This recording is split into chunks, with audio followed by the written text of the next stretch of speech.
Hello everyone, welcome once again to my channel. It's your boy Luis Portelles, and for today's video we have a very special one because this is not a reaction. I guess you can call it an interview, but I'd rather call it a friendly conversation. And the reason for that is because I have a guest that I really love. Someone with a lot of beauty, a lot of talent, a lot of purpose, and most importantly, a lot of heart. I am talking about Jashmin Dimaculangan, Binibining 23 from the Province of Albay. This is also the official launch of a project that I'm starting today, which is a talk show. It's called Extraordinary Talks with Luis Portelles, and this is episode 1. My friends, I really hope that you enjoyed today's video. If you do, please leave a like so that it gets recommended to more people. Subscribe to my channel for more videos like this one almost every single day. And last but not least, let me know in the comment section, what did you enjoy about our conversation? What do you think about the questions, the answers, and what do you want to see next? I will be reading your comments, so without further ado, let's get into today's video right after the intro. Be strong.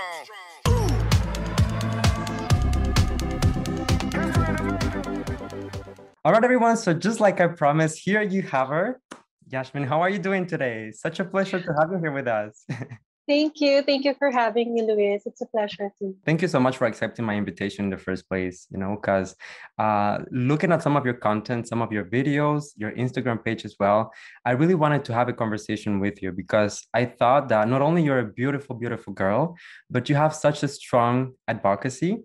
And I really wanted to touch some of those points because I think that it's a subject that a lot of people are concerned by this, right? So definitely, I'm excited about this conversation and about everything that we're going to touch today.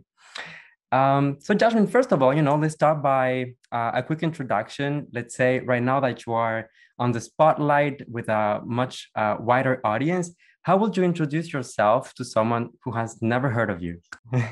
Well, hi, I'm Jashmin Dimaculangan. I'm 25 years old from Quezon City, currently living in Quezon City, representing Albay Province. And I'm currently a candidate for Binibining Pilipinas 2021, and I'm an advocate against any forms of bullying. Right now, I'm just so grateful for the platform the pageant has given us young ladies because it definitely, shed some light on the issues that we're passionate about. Absolutely. Well, thank you so much for that. And I wanted to get quickly into the subject and start by asking you, how do you feel now that the pageant is officially on its way? Like it's coming. We already saw like the national costume show and the next dates are coming like so quickly. How do you feel? I feel excited because it's been so many months that we've been on break and all of our activities have been virtual. And now that we're officially back on track and there's a date for the coronation, I feel so excited, but a bit pressured also because a lot of people are, staying tuned to our activities. But I'm just taking it as a very good kind of pressure. I'm glad to hear that you're able to, handle it because, sometimes when you have so much, not only pressure when it comes to the schedule, but also to expectations and, having to meet deadlines, and it's just crazy. So I'm glad to see that you're able to handle it all. So Jashmin, can you give us maybe a little bit of context about you, maybe growing up? I was watching some of your videos and I saw that you are one of 9 siblings. Yeah, we're a lot. I'm the youngest, so it's a very big family.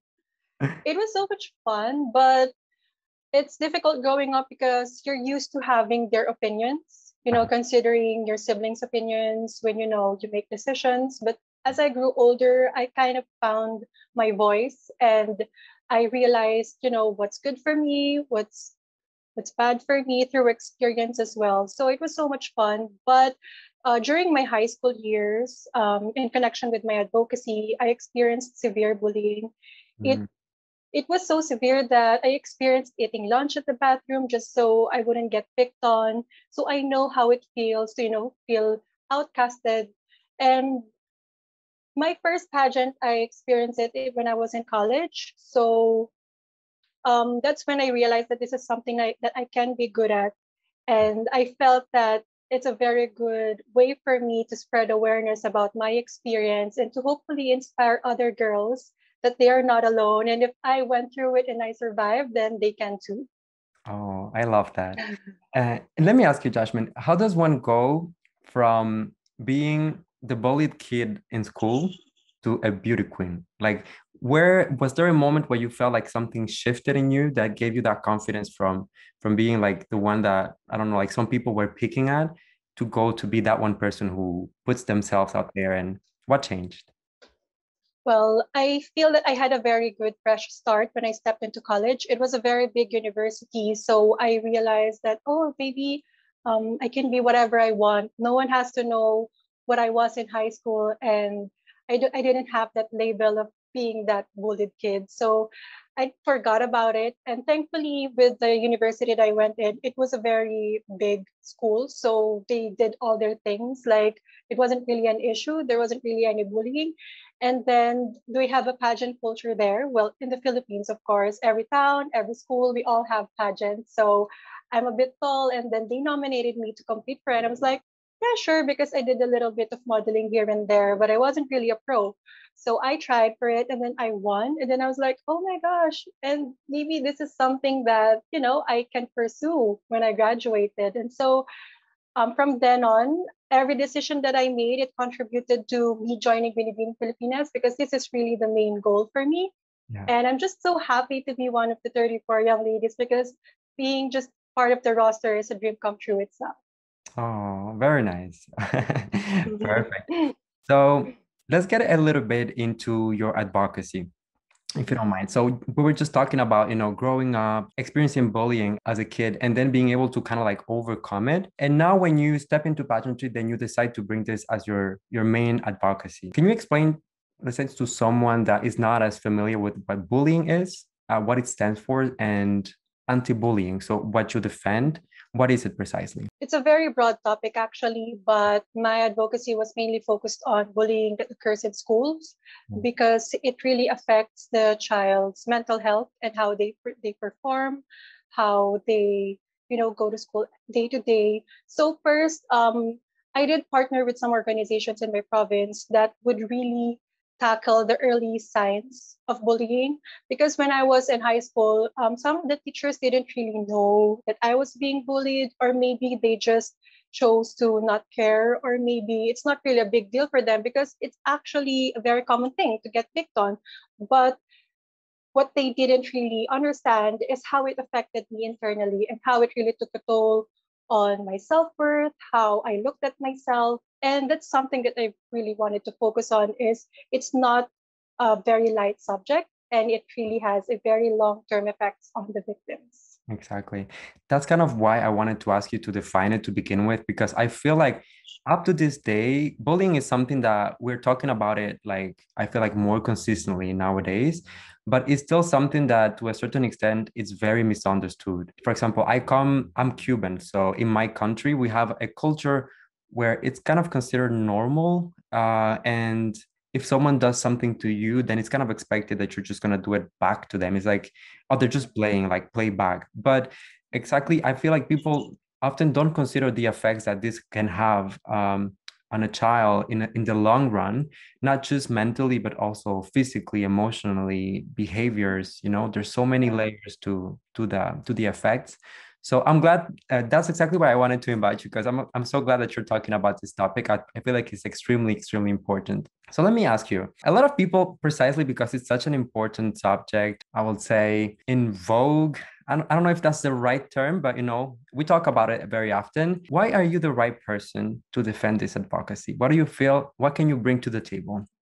Well, I feel that I am the right person because I went through it firsthand, and I know how it feels like. And I feel that the reason that I went through it, maybe sometimes I think, like, why did it happen to me? Because up until now, I still have some defense mechanism that I do when I feel like I'm going there, most especially now that we're in the public eye. We're subjected to cyberbullying, and people can just say all those things about us. And sometimes I find myself that I get very defensive, but then I look back and realize that, oh, maybe this is just my defense mechanism just because I went through that stuff. So up until now, it still has its effect on me. And I feel that it's an ongoing process. Mhm. And since it's my advocacy, I'm willing to, touch on it and inspire other girls to survive this kind of situation. Hey, I love that. Yeah. I love it. Okay, Thank you. and You're so supportive. Can I oh, just say you have a very awesome smile, and looking at you, it's like, wow, you have a very good energy oh, surrounding you. thank you. You're gonna make me killing. Wow, you know that. No, but I'm gonna tell you honestly, Yasmin. Honestly, I'm not like a missologist or anything like that. I'm honestly a fan. I enjoy the pageants and I admire what you do and the things that you're able to accomplish. So, and I know that my audience shares the same feeling. So they always ask me, "Oh, can you talk to this girl? Can you talk to this one?" So if I'm here talking to you today, it's not to kind of like throw like trap questions at you or anything like that. It's honestly because we admire you. We want to know more about you. So we were just discussing about some of the types of bullying, the long-term effects that they can have. How would you advise being a victim of bullying yourself? How would you advise to someone that is going through that as of right now? What can they do? How can they look for help in a situation like that? So in my case, one thing that really helped is to speak up, talk to a friend. It really helps to talk about what you're going through because you realize that you're not that alone. And they may say that it's a weak thing to do, but tell the authorities. Like, it's wrong. It's not sign of weakness when you ask for help to your teachers or maybe to your parents if you're being cyberbullied. Because right now in the Philippines, we do have a safe space law, and that protects us from, harassment, any forms of bullying. And I think that since it's in the law, it's definitely a wrong thing to do. So don't be afraid to ask for help and just, if it helps, you can stand up for it. Like maybe call out someone. Like I think months ago, I was mentioned in the comment and they were saying something about my birthmark or my physical appearance because I suffered from acne last year. And then I had a couple of interviews and then they saw that and then they tried to, you know, use that against me, like, oh, it's in Tagalog, but it's like, oh, she has a lot of pimples, like what she's not that good looking or something. And then it's not about, stooping down to their level. It's about, calling them out like, hey, I'm reading your comment. I can see that. So maybe you can try to be a bit nicer. And then I just responded from a place of love, like, oh, yeah, I've had it before. I've had it treated. Thank you for your concern. I'm doing better now. Mhm. And then after that, they deleted that comment. So I think it would make a huge impact if you just, call them out. I know, right? Very often they don't realize that they're talking to a human being and they just see you like in this position. They see like the platform that you have and they think that nothing can affect you. When at the end of the day, you're just human like anyone else, right? How would you use your platform to bring awareness to this issue? Because obviously, now that you're in the pageant, there are a lot of eyes on you, a lot of attention. And I believe that this has the potential to be used for a lot of good. So if you were given the chance, if you had this platform, how would you use it? One thing that I'm really looking forward is to partner with an organization here in the Philippines Mhm. that focuses on child growth and education, and that is to hold seminars or symposiums for teachers and staffs at schools to look out for early signs of children being bullied. Because sometimes children, you can't really control what they say, Mm. reminding them can go a long way, but it's really up to the people surrounding them to take control of the situation and, see signs if something is wrong and always put the child's mental health first. First, I agree. And honestly, I think that the way to fight and bullying, to a certain extent, of course, it's education and talking about it, not only Yeah. to the child, but also to the families. Because very often this is something that the parents and the close, let's say, family members can help the child get through. But also the family of the bully very often, like maybe that person is lacking some support. They don't know how to Yeah, behave, how to handle themselves, exactly. don't know the consequence of what they're doing. So it's important, education, just like spreading information. I think that Yeah. in the long run, it's a good way to go. So, And that's awesome point. And can I just add that it's a two-way thing. So it's not just about the victim, it's about the bully as well. Because as you've mentioned, like maybe they're not getting enough, care at home. That's why they act out at school. Like in my situation, I realized that like the main bully in my high school, um, I just found out that she didn't really had a good home life. So I think it contributed to that that she acted out at school. And I think that it's very helpful to see both sides of the party. Absolutely. Did it ever happen to you like afterwards, like in life or something, that one of the people who were like a bully to you talk to you or like they approach you? Yeah, I actually met them few years after, and then they just acted all normal because I was already doing pageant then, but only regional. But they know about it, and they're like, "Oh, Josh, oh, you look so different now," something like that. And it was awkward. I was like, "Oh yeah, yeah." I'm that girl now. Yeah, you're funny, but yeah. Oh, very nice. While I was preparing for this interview, I was actually looking for some reference about bullying in the Philippines more precisely, because I feel like it sometimes it can be a cultural thing depending from one country to another, the perception, how people handle it, and all of that.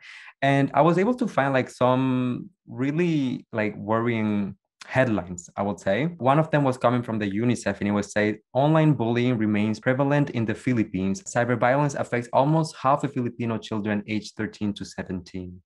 So that kind of made me think about the fact that now with the pandemic and, very often studying from home in a lot of cases, there's also a lot of cyberbullying that's going on, which is to a certain extent like a newer form, because obviously we're used to the verbal abuse, to like maybe like the physical shaming. But how do we handle cyberbullying? Just an opinion, because I know there's no like perfect answer, but how would you handle that? Well, so speaking from someone who've gone through it like lately, like there's so many opinions out there. One thing that helps is to just ignore them because you don't really know who they are. And at the same thing, they don't know who I am. So I don't let their words affect me and my mood because, as you've said before, maybe they're going through something and they're taking it out on me. So just ignore them. Or if it's really bad and it's below the belt, it's not really bad to block them. You don't really have to respond to every mean comments that you see online. It would take so much energy from you. Exactly. Sometimes nowadays we have like more resources when it comes to that. I feel like I saw here in Canada, Instagram was testing. I don't know if this is like worldwide already, but they're testing a feature that when you leave a comment, if there's something that might be hurtful or that might be considered as being, a little violent, they give you like a spam of like 15 seconds for you to delete the comment before it actually goes live. If you post too many of those, your account might get reported. So I think that slowly but surely we're starting to see, a transition towards being a little more aware of it and trying to find ways to find a healthy balance between jokes and, what's beyond the limit. We were just discussing about how this is a global problem and, obviously it's present in the Philippines, but pretty much anywhere in the world where you visit. And I feel like it has the potential to be brought to an international stage. How would you make that transition? Let's say if you were given the chance to present yourself in an international pageant, how would you transition from a national issue into something that an international audience can identify to? Well, we all know that cyberbullying and physical bullying occurs everywhere, every country, every community. And I think everyone can relate to this. And especially for kids, some of them may have gone through it. And I think partnering with big organizations, if ever I win internationally or if ever I have that kind of platform, it would give me a lot more backing to, partner up with organizations that could really help a difference regarding this situation, like maybe UNICEF or I've heard of this organization in UK, like that's really their project. And I follow them on Instagram. I just forgot their name handle, but they have a lot of information about bullying and they really do have a lot of virtual meetings and seminars about this to educate young people. So I think it would be very helpful. I think that's the way to go when you're talking internationally, because that's like the main challenge right there, is that you're talking about things that everyone knows what you're expressing, but very often because the perception might be different from one place to another, you have to find a middle ground that everyone can identify to. So I think that going that route will be like a safe way to make sure that everyone gets the message and that you're able to have an impact when it comes to your advocacy. So very good. Let's talk about a little bit about the competition now. Okay. So I wanna ask you, and you kind of touched this aspect earlier on, but what are some of the pros and cons of being in the spotlight? So right now that you have more eyes on you, Of course, there's gonna be a lot of people, complimenting you and telling you how beautiful, how smart, how talented you are. But there are also a lot of bashers and trolls and, all of that. How does it feel like, and how do you adapt yourself to this change? I take it very positively sometimes. I just look at the good side that at least I get to reach out to more people, speak about my advocacy or things that I'm passionate about. And it comes with the territory, like the bashing, the mean comments, but we put ourselves in the spotlight. So it really is part of that. And sometimes you have to have to thicker skin rather to deal with them. So for me, I try to filter what I absorb. Like sometimes I read comments because I have to reply because people take time to greet me or, say nice things about me, but you can't help but come across those mean ones and then, just scroll back and then just don't mind them. I Yeah. just focus on people that got my back and the people that support me. Yeah, I agree with you. Sometimes it's hard because you want to find like a fair balance between replying to everyone that's sending you love and trying to reach, Mhm. and connect with you. But at the same time, sometimes you are like, there's no way to avoid the hate and kind of confront it. Um, I think that it can be challenging sometimes, especially when you're getting opinions from people who don't necessarily know you as a person, or they might just be assuming stuff. And I always tell this on my channel, because very often talking about pageantry is a touchy subject because everyone has an opinion and they feel some type of way. And sometimes I feel some type of way, but I try to find a way to express my feelings that is not hurtful for anyone. And I tell my audience, like I talk to the camera, I tell them there's no way in the world that you can come here and questions one of these girls. Like they have gone through like so many layers of like, when they get to that point, there's no questioning their beauty, like how smart they are, how capable they are. We're just like looking for details at this point. So, when I see this type of hate and stuff like that, it just infuriates me. So Oh, you're that so was my little sweet. rant. That's cool. But how about you? Like, or you're on YouTube, and I know like there's a lot of opinions on YouTube. Like, do you handle those things as well? Like sometimes a different opinion from what you're talking about. How do you Yeah. handle that? Good question. To be honest, I'm not scared to interact with people who don't agree with me for as long as you're being respectful. Because very often in my videos, I invite people to go down in the comment sections and tell me if they feel differently about it. But there's a way to say what you have to express without being hurtful. What I've done is that I have certain keywords that I blocked. So automatically, for as soon as that word comes up or those words comes up, it's automatically blocked. I still can go and like in the like spam comments and review those comments if I want to, but it's my decision not to because you have to choose where you spend your energy, you know? Yes. And I feel like it's the same situation for anyone who has like a public platform. When you're putting yourself out there, you're opening yourself not only to positive things, but also to, criticism from everyone. So, yeah. That's awesome. Yeah, that's very nice. I'm learning from you too. Oh, look at you. Okay, can you tell us a little bit, how have you been preparing for Binibining Pilipinas and what sets you apart from other candidates? That's a little candid question right there. Well, I've been preparing physically where we have our training in the camp. Have you heard of the camp? Like I've I'm from heard. Pagandang Forest Camp. So we do hold physical trainings there, but we do it by batches because we want to be safe. So like for example, 3 girls for now. And lately we've been having Zoom meetings with our Q&A trainer to tackle on some current events, stay informed because it's automatic when you're in pageantry. And I think what sets me apart is all of us are equally beautiful, equally smart. We wouldn't have made it this far if we weren't all that. But one thing that sets me apart is my mindset. I'm just a very positive person. I learn from every experience. I don't let my mind trick me into thinking things that are not true. Like, for example, you're in the competition. Of course, there's going to be a lot of opinion, a lot of topics. You're not going to be a part of all of it, but you can't let that affect you because at the end of the day, it's how you perform, how the judges see you, and being a favorite or a top pick is just a bonus. but it's always up to the congregation night. And you just have to be consistent in going to that path. And when you're consistent, you're building that very strong foundation under you. So when you step into that stage, it's your time and you're ready.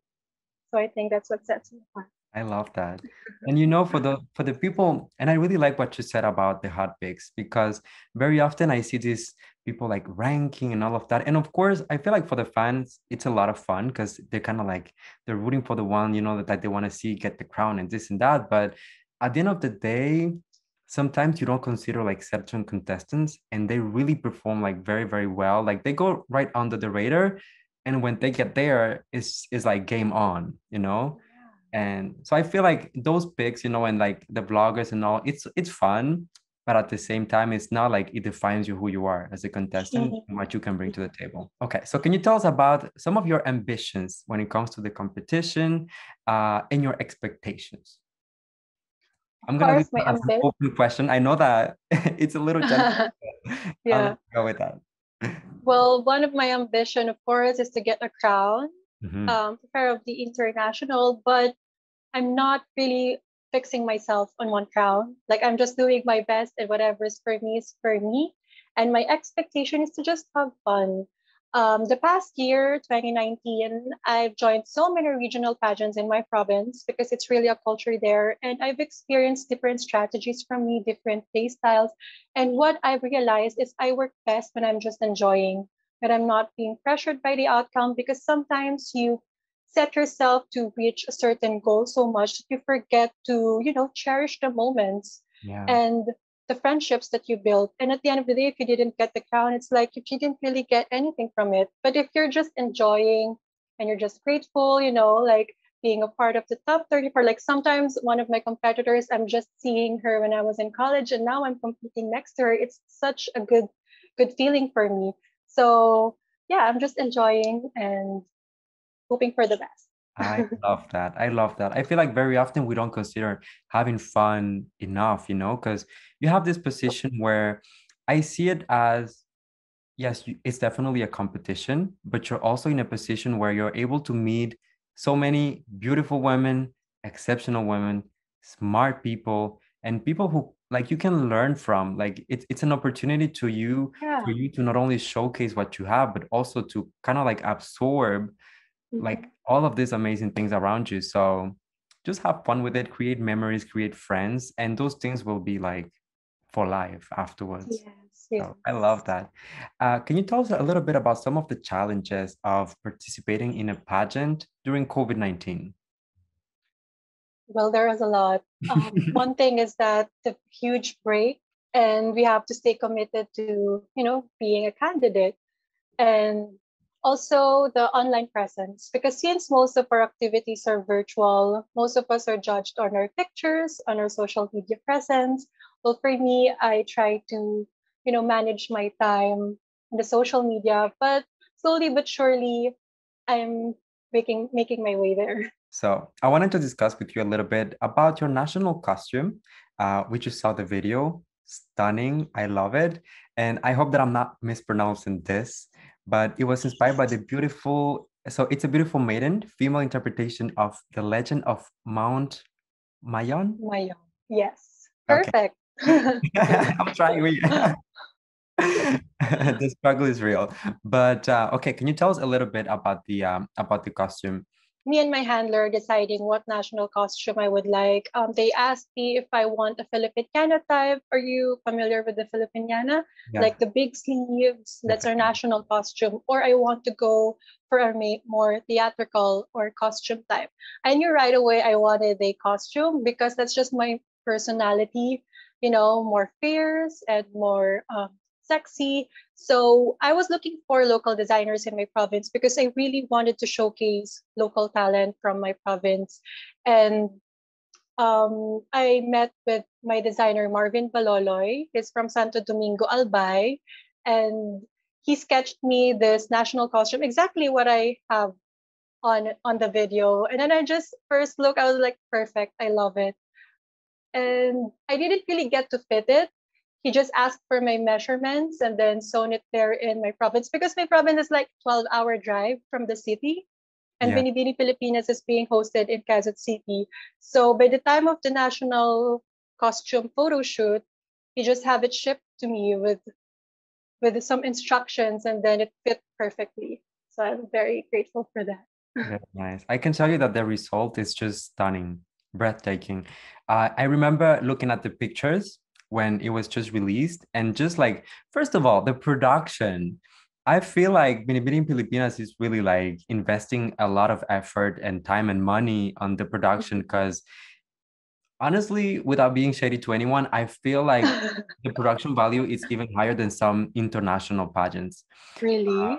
Yeah, so I was really glad to see not only the quality of the costumes, but also like the quality of the photography, the lighting, everything was so exciting for the fans. And the attention to detail. The costume itself, when you look at it from close, it's just like beautiful. And now with the newly released video, I mean, I'm just like mind blown. So Thank you. very, very good. Very nice. I'm so happy too that they spend a lot more time showcasing our national costume, because in normal pageant they just have like that national costume segment, and after that it's done. But now it's like so much releases of photos, videos, and I'm just so happy because my designer is having this recognition that he deserves. Exactly. There's a lot of work from the designer as well, you know, and when they just show it on a runway for a few minutes, not even a few minutes, like a few seconds normally, there's a lot of detail that the audience doesn't get to see. So I feel like this new format, maybe they should keep it going forward because it's working. I wanted to talk to you a little bit about the role of pageantry in today's world, a little bit mixed with your advocacy. How do you think that modern pageants can help fight bullying in today's society? Most of the misconception about pageantry is just it's all about physical looks, aesthetics, like how we perform or walk. But now, with the modern pageantry, we've seen it time and time again. A lot of beauty queens have come forward with their advocacy and have really made a difference using their platform. Just like with Pia Wurtzbach, the time that she won, she really pushed for the HIV awareness. And it was such a big thing here in the Philippines. There's a lot of testing centers. It's no longer a taboo. You know, getting tested is like a normal thing now. And up until now, I'm very grateful for her efforts because it is making a difference in our modern time. And just like with my plan with mine, if ever I'm given this kind of platform, I would make the same amount of effort to, raise awareness about bullying, partnering with big organizations, because I feel that that route would impact a lot more children, and yeah. Amazing. You have no wrong answers, girl. Really. I'm getting pressured because the way you're looking, really like, like, girl, get it together. No, don't worry. I'm just in awe. Like, it's all good. And also, I have a very Filipino accent. So if some words are mispronounced, it's don't beautiful. take I have it a again. very Cuban accent. So, it's accent all over the place here. I know. All right, Jashmin. So right now we're going to get a little bit into some of the fun questions. I posted an Instagram story when I asked them to, submit some of the questions, things that they wanted to know from you. And I got a few juicy ones. Are you ready? Yes, ready. Perfect. So the first question says, what is your message to the youth who are experiencing bullying and or body shaming? Don't mind them. You do you, honey. I mean, people and bashers are always going to be there, but what they say about you doesn't define you. So just go on with your life. Exactly. And then you can go on and become a beauty queen and and the haters will a come. Dancer. Like, yeah. Exactly. Okay, next question. How does it feel to have the longest reign in Daragang Magayon? Wow. Wow, I'm surprised that that was asked. It feels good actually because I get to promote the local pageant, which is Daragang Magayon. It's a provincial pageant in my province, and it really focuses on the culture arts. So now I'm using that title to use it to my Binibining Pilipinas journey, and it's been so amazing. And can you tell us in a few words, what is the essence of Jashmin? The essence of Jashmin is optimistic. I always see the good in every situation, and every challenges is a learning lesson for me. So I think that Perfect. So before we go, before the end of the interview, Yashmin, I wanted to give you some time, just to kind of like address the audience now that you have like more people looking at you and kind of like getting to know you, right? What do you want them to remember from you? Not only as a beauty queen, as a Binibining Pilipinas candidate, but as a person. I want to be remembered by I want to be remembered as a girl who survived bullying. And it is not my branding by any means, but it's just something that I want people to see and be inspired by, because sometimes we look at these girls and think that their life is so good, so awesome, judging by their social media, but they don't really know what we went through. And by sharing my story and being vulnerable in public, hopefully I inspire young girls to reach for their dreams and, forget their past and be the woman that they want to be. Wow, amazing. If I was a judge, I'd give you a crown right now. I'm telling you. So Yashmin, how can we support you in your journey? Whether it's through social media, whether it's with the organizations, what can we do as part of the audience of fans to help you? Okay, so now our national costume voting has officially started. You can vote for me on the Binibining Pilipinas website. Just log on your name, email address, phone number. It's private, by the way. So you can vote for me there, and you can also view and like and comment my video on the Binibining Pilipinas TikTok. One vote is equal to one like. So yeah. Amazing. And I hope that everyone who is watching this video goes and does exactly that, because my audience knows me and like I'm so quick to grab my slipper when they don't follow me. That's so funny. No, but honestly, Jashmin, before the end of the interview, I wanted to publicly thank you. First of all, for being so kind, for being so polite to me, for always getting back, for being on time. I feel like personally that speaks volumes about you as a person. And I knew from the moment that I approached you that I was with someone that is on a tight schedule, that you're busy. So the fact that you took time to come here and talk to me, to talk to my audience as well, it means the world. So thank you for that. I'm just so grateful that you invited me, because I watched some of your videos and I was like, oh my God, is this the guy on YouTube? Because I didn't know your Instagram account before, but I browsed through some pageant commentaries. It's like, I have to have an interview with him. So yeah, thank you so much for inviting me. I actually messaged my team that we have a schedule, like, oh, Luis. I'm like, oh my God, girl, like he did message you. And then they're just so excited for me. I'm so glad to hear that. Well, it's been a pleasure. And anything that you need as a friend, whatever, just send me a message and I'm here. And we're rooting for you. We'll be watching. Thank you. And we'll be supporting. Okay. Thank you so much, Luis. It's such a pleasure. I'm honored. Thank you. Thank you for everything. Bye. Bye. Take care.